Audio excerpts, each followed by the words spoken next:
आज हम plant pathology में फंगस के बारे में जानेंगे, उसके फंगस के बारे में बात करेंगे। तो फंगस शब्द की उत्पत्ति किससे हुई, फंगस के क्या क्वालिटी है उसकी, कौन से गुण हैं, और उसके बाद स्टडी ऑफ फंगस और पर्सन स्टडीज माइकोलॉजी उसके बारे में बात करेंगे। तो सबसे पहले फंगस शब्द की उत्पत्ति लैटिन भाषा से मानी जाती है। लैटिन भाषा के इस फंगस से मानी जाती है जिसका अर्थ स्पोंजिया अर्थात मशरूम से था। अर्थात सबसे पहले फंगस को मशरूम के रूप में देखा गया और ग्रीक वर्ड में इसे इस फंगस कहा जिसका अर्थ स्पंज था, अर्थात स्पंजी होते हैं उन्हें फंगस कहते हैं। एलेगोजोपोल्स तथा उनके सहयोगी ने 1996 में फंगस की एक परिभाषा दी।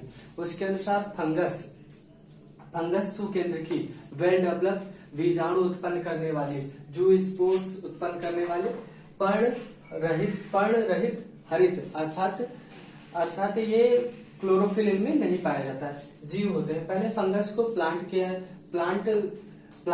कैटेगरी में रखा गया, उसके बाद इन्हें प्लांट से निकालकर एनीमिया में डाल दिया गया, जो सामान्यतः लैंगिक एवं अलैंगिक रूप में जन्म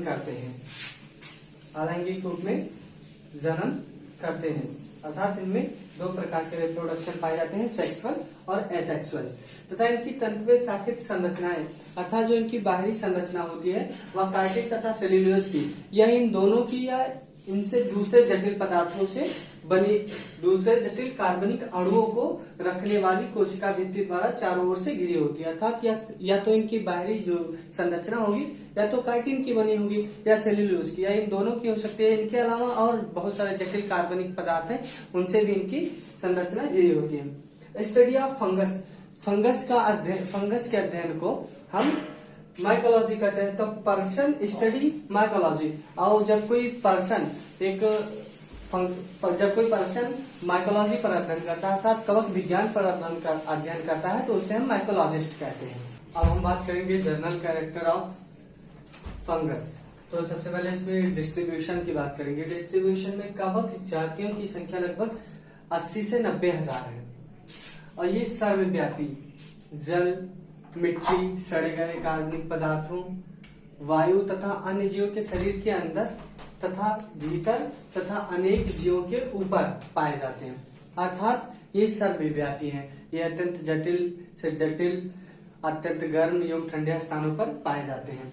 और इनकी जातियों की बात की जाए तो ये काफी ज्यादा होती है, लगभग 70 से 80 से 90 हजार तक इनकी जातियां पाई जाती हैं। और ये जीवों में परजीवी के रूप में तथा शरीर के अंदर तथा बाहर पाए जाते हैं। अब हैबिटेट की बात की जाए तो ये मृत्यजीवी, परजीवी, सहजीवी, सेप्रोफिटिक, पैरासिटिक और सिम्बायोटिक, ये 3 प्रकार से होते हैं। ये सड़े गले कार्बनिक पदार्थों के ऊपर रहते हैं, ये जीवित जीवों के ऊपर परजीवी के रूप में रहते हैं, तथा ये सहजीवी सिम्बायोटिक अर्थात ये एक दूसरे के ऊपर आश्रित होते हैं। अगर अब इनके थैलस स्ट्रक्चर की बात की जाए तो कवक का थैलस आधार के ऊपर या अंदर होता है, अर्थात ही आधार के अंदर या ऊपर होंगे। थैलस एक कोश के यूनिसेलुलर तंतुए अर्थात माइसीलियल अर्थात कवक जालीय होता है और ये पट्टहीन तथा पट्टयुक्त होते हैं, अर्थात सेपरेट तथा असेपरेट होते हैं। न्यूट्रिशन की बात की जाए तो पर्णहरित के अभाव के कारण इनमें, हमने पहले ही बात की कि इनमें पर्णहरित अनुपस्थित होते हैं। पर्णहरित के अभाव के कारण अर्थात क्लोरोफिल इनमें नहीं पाया जाता। क्लोरोफिल के अभाव के कारण ये हेट्रोट्रॉपिक होते हैं, अर्थात परिपोषित होते हैं। भोजन के अंतर्ग्रहण के स्थान पर अवशोषण होता है, अर्थात इनमें भोजन का अंतर्ग्रहण न होकर भोजन का एब्जॉर्प्शन होता है। अब हम देखेंगे cell wall, nucleus, sexuality and life cycle.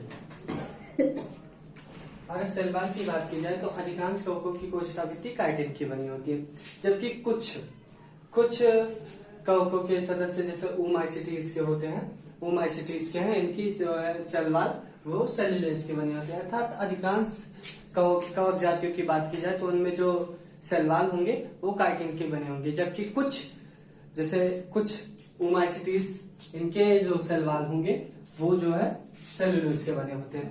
Nucleus की बात की जाए तो ये प्रायः बहुकेंद्र के न्यूक्लियर होते हैं तथा इनका माइसीलियस जो है होमोकैरियोटिक तथा हेट्रोकैरियोटिक, सम केंद्र की तथा विषम केंद्र की, और हैप्लॉइड तथा डेप्लॉइड, अगुणित या द्विगुणित होता है।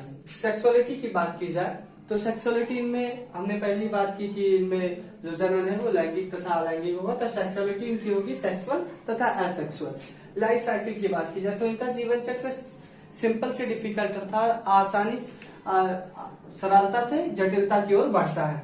कुछ एक परपोषी पर अपना जीवन पूरा कर लेते हैं, कुछ कवक जातियां जो है वो एक ही पौधे पर अपना पूरा लाइफ साइकिल पूरा कर लेती हैं, लेकिन कवकों की कुछ जातियां जो 2 या 2 से अधिक पौधों पर आश्रित होती हैं, अर्थात वो एक पौधे के बजाय 2 या 2 से अधिक पौधों पर अपने पूरे लाइफ साइकिल को पूरा करती है। तो आज हमने प्लांट पैथोलॉजी